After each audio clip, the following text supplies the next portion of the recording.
오늘 우리에게 주실 하나님의 말씀은 열왕기하 8장 7절에서 15절 말씀입니다. 열왕기하 8장 7절에서 15절 말씀, 하나님의 말씀을 봉독하겠습니다.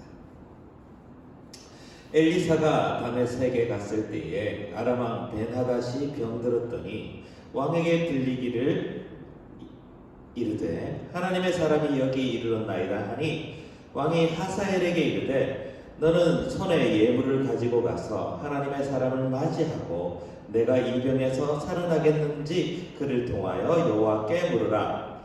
하사엘이 그를 맞이하러 갈새 다메섹의 모든 좋은 물품으로 예물을 삼아 가지고 낙타 40마리에 싣고 나아가서 그의 앞에 서서 이르되 당신의 아들 아람 왕 벤하닷이 나를 당신에게 보내 이르되 나의 이 병이 낫겠나이까 하더이다 하니 엘리사가 이르되 너는 가서 그에게 말하기를 왕이 반드시 나으리라 하라.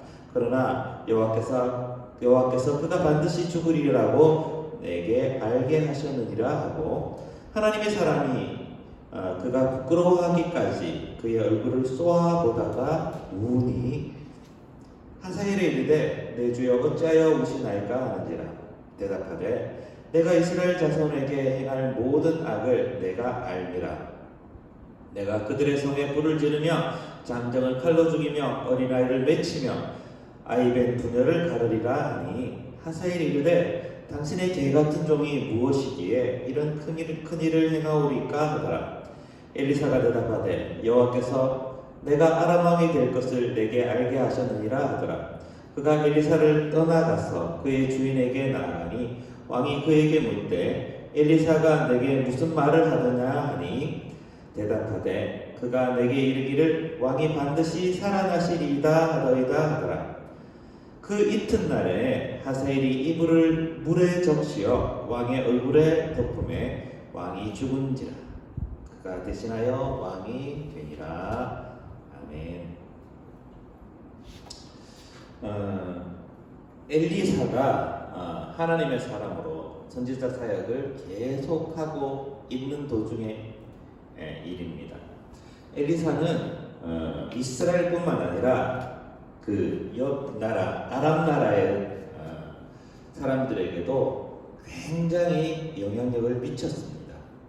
이를테면 아람에게 이스라엘은 적국이죠.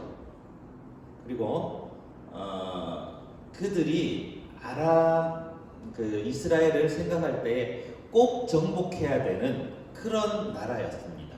그리고 그 나라의 핵심적인 인사, 적국의 핵심적인 인사이고 능력을 가지고 있는 사람이기 때문에 아람 왕의 입장에서 아람이라는 나라 입장에서 엘리사라는 사람은 탐탁지 않은 사람이고 또한 좋아하지 않는 사람이겠죠.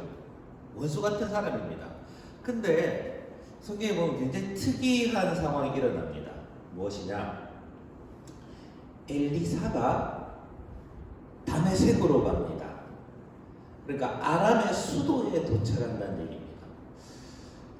이를테면 이런 거죠. 그러니까 싸우는 적국에 우리로 치면 우리가 지금 북한하고 이렇게 사이가 좋은 편이 아니잖아요. 그러면 적국 평양에 우리나라 국방부 장관이 간다고 생각해 보십시오. 굉장히 특이한 일이죠. 굉장히 특이한 일일 겁니다. 그러니까 이스라엘의 가장 강력한 사람이 아람의 수도에 도착했습니다. 그때 이 아람 왕과 아람 사람들이 어떻게 움직였는지를 가만히 보면 굉장히 특이하다는 것을 알게 됩니다. 어떠냐? 벤하닷이라는 왕이 가장 친애하고 가장 신뢰하는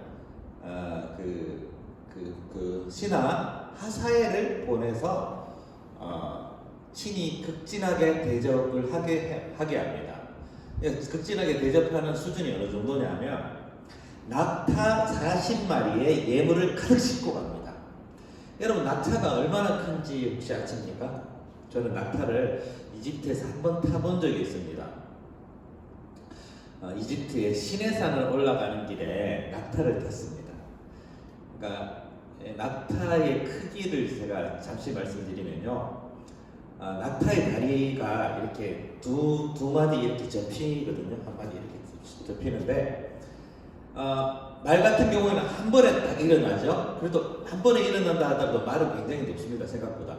여러분 말의 높이가 어느 정도인지 추정해 보시면, 버스 있죠, 버스. 여러분들이 버스를 타면 버스의 고개를 돌리면 그 말을 탄 사람하고 눈이 마주칠 겁니다. 제가 그런 경험이 있습니다.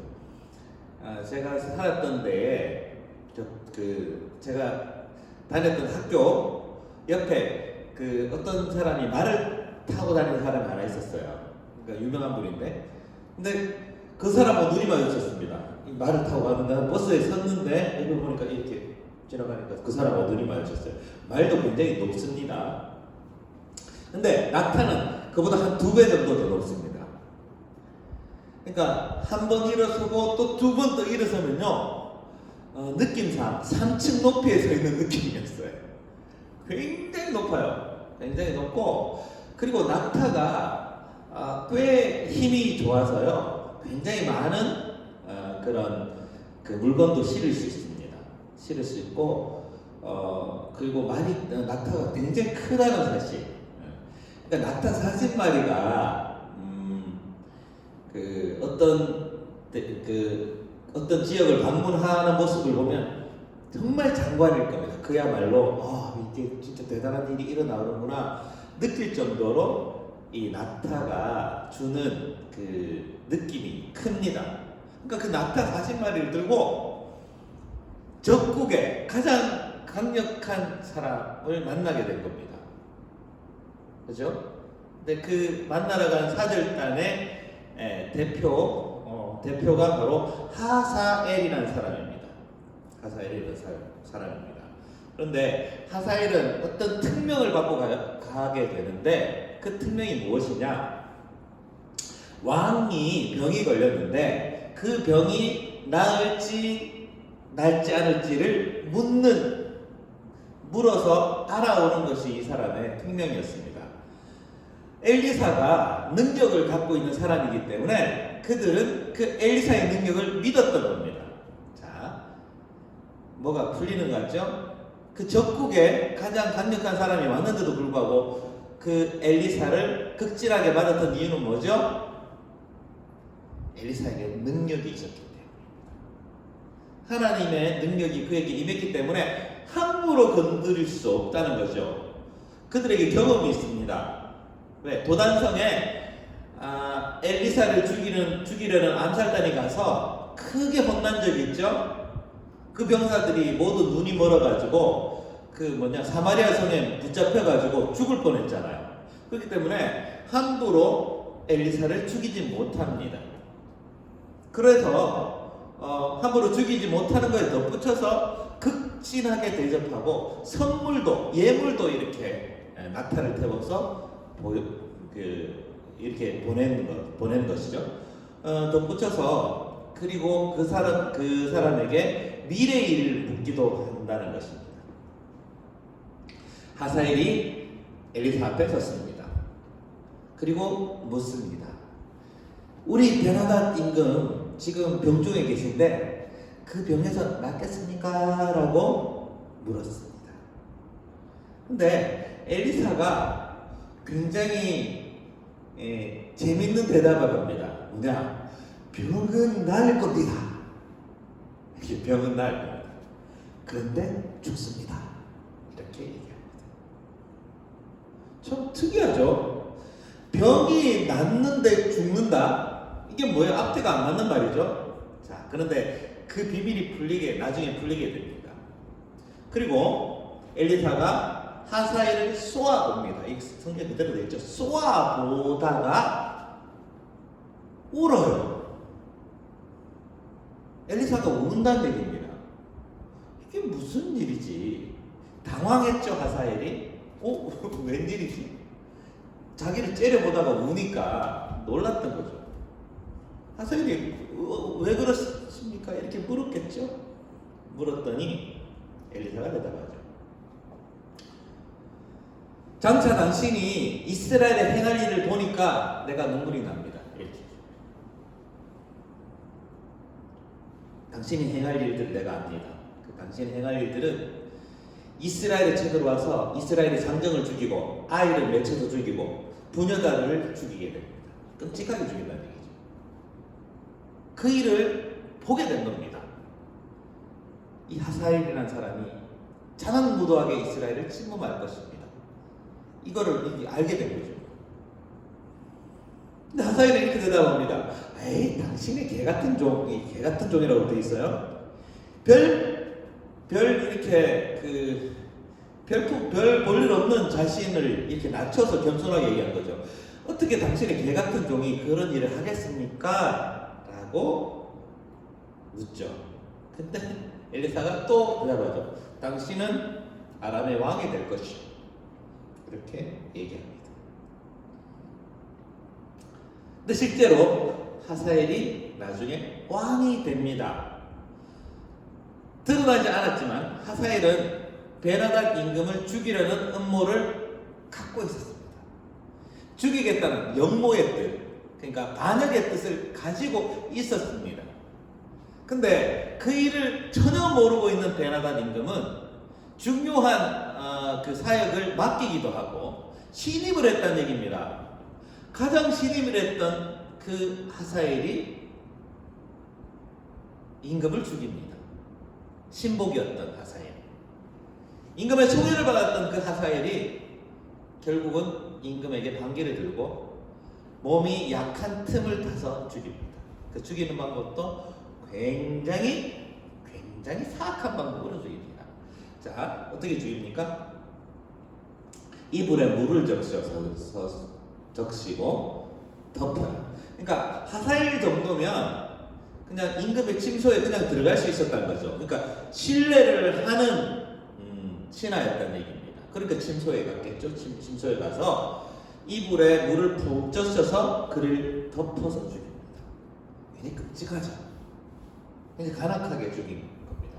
베나닥 임금이 그거를 이제 대적하지 못할 정도로 병에 걸려서 기력이 쇠해 있을 때에 덮어서 죽인다는 얘기입니다. 그리고 대신하여 왕이 됩니다. 아람의 왕이 됩니다. 여러분, 이 사악한 의도를 가지고 접근해서 어떤 사람 앞에서는 비굴하게 굴고 어떤 사람 앞에서는 속이기도 해서 자기의 이득을 취하는 사람이 바로 하사엘입니다. 여러 문헌에 보면 하사엘이라는 이 사람을 굉장히 부정적으로 보는 그 문헌들이 굉장히 많습니다. 그러니까 하사엘이라는 사람이 이스라엘 백성뿐만 아니라 다른 그 문헌에도 보면 꽤 많은 사람들이 이 하사엘을 나쁘게 평가를 합니다. 그 평가라는 이유가 반역을 한 것도 모자라서 그 전쟁을 해서 엘리사의 예언대로 실제로 아람이 이스라엘에 쳐들어가서 정말 잔악무도한 짓을 합니다. 그죠? 앞에서는 비굴하게 굴고 뒤에서는 음모의 칼을 가지고 뒤통수에 칼을 찌르는 이런 나쁜 사람이 하사엘인 것입니다. 세상을 살다 보면 이런 하사엘 같은 사람들을 많이 만날 수가 있습니다. 굉장히 젠틀해 보이고 부드러워 보이지만 뒤에 가서는 어떤 일을 저지를지 모르는 사람들을 만날 수 있다는 얘기입니다. 여러분, 그때마다 우리는 어떻게 해야 될까요? 그런 사람들을 만나게 됐을 때. 이 엘리사가 하사엘을 대하는 것을 보면 우리가 좀 추정할 수 있는 부분이 있습니다. 그들을 바라봤을 때에 우리 진짜 눈물이 나게 되는 겁니다. 세상의 풍조를 되돌아보면 우리는 엘리사처럼 눈물을 흘릴 수밖에 없을 때가 있습니다. 제대로 세상이 돌아가지 않아요. 엉터리 같은 일이 벌어집니다. 그리고 세상에서 일어나지 말아야 될 끔찍한 일들이 계속 일어나는 것을 보게 됩니다. 그럴 때 우리는 어떻게 해야 될까요? 참 가슴이 아픕니다. 그냥 눈물을 흘릴 수밖에 없을 때가 있습니다. 이게 이런 왕이 찬탈의 역사가 계속 진행됨으로 인해서 굉장히 많은 사람들이 죽게 되고 굉장히 많은 안 좋은 일들이 일어나게 되었습니다. 아람뿐만 아니라 유다도 그랬고, 그리고 또 북이스라엘도 그렇고, 이 왕위가 바뀜에 따라서 너무너무 끔찍한 일이 일어납니다. 권력이라는 게 그런 것입니다. 권력은요, 가장 친한 친척 간에도 서로의 피를 요구하게 됩니다. 형제지간에도 그렇고, 심지어는 아들과 아버지의 간의 관계에 있어서도 피를 부르는 것을 보게 됩니다. 여러분, 권력이 참 무섭습니다. 며칠 전에 총선이 있었죠. 총선을 보면서 저는 느낀 것이 어제의 적이 오늘의 동지가 되고 그 반대도 이루어지기도 하고, 그래서 그 권력을 얻기 위해서 굉장히 많은 사람들이 거짓말하고, 굉장히 많은 사람들이 다른 사람을 속이고, 그리고 어떤 사람들은 배신하기도 하고, 그리고 자기 신의를 버리기도 하고, 그런 일이 너무 많지 않습니까? 여러분들이 앞으로 뭐 투표를 하시게 될 텐데, 투표를 하신 분도 계시죠? 지금 고선들은 이 신의를 제대로 가지고 있는 사람들을 뽑을 필요가 있습니다. 이 하사엘 같이 자기의 욕망에 따라서, 자기의 권력욕에 따라서 정말 가장 나쁜 짓을 하는 사람을 우리가 뽑아서는 되지 않겠죠?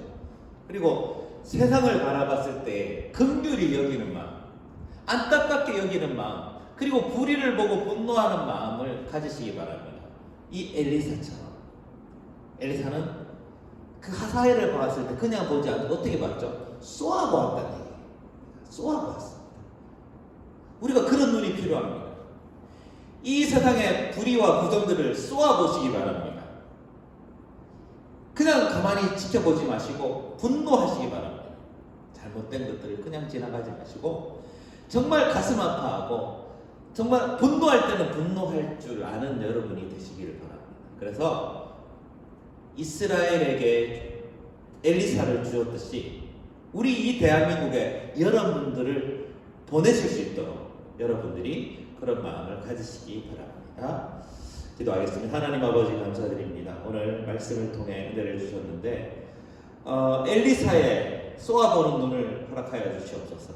이 불의한 사람 하사엘을 바라봤을 때에 정말 이 사람을 용서하지 못하겠다는 마음을 가지고 쏘아보았듯이 이 세상에 일어나는 불의와 부정을 바라봤을 때에 분노하고, 그리고 또 이를 안타까워하는 마음을 우리에게 허락하여 주시옵소서. 예수님 이름으로 기도합니다. 아멘.